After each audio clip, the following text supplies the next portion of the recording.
Tiffin আলাদা জিনিস, চা আলাদা জিনিস। চা একটা নেশা চোখের। আর টিফিনটা হলে পেটটা ভরা থাকে, কাজকর্মে মনোযোগ লাগে।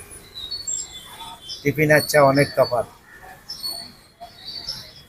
চা বলছে তোমার সিনেমা দেখবে না, বলছে কেউ টিকিট কেটে কেউ দেখবে না। পেপার টিভি ফোনে দেখা যাবে নাকি? কে বলছে কে কি না বলছে আমার দেখার দরকার নেই। ফিল্ম 7 কোটি টাকার ফিল্ম, তাতে যদি 60 জন দেখে না পিছনে।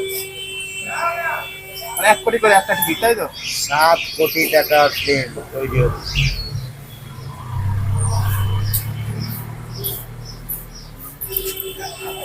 আর কটা প্রডিউসার রয়েছে পিছনে তোমার? হ্যাঁ, কটা প্রডিউসার আছে তোমার পিছনে? 5খানা 6খানা প্রডিউসার লাইন আছে। মানে কসাইয়ের পর্ব পর্ব সিনেমা হবে, তাই তো? পরপর 5খানা আরো রেডি আছে।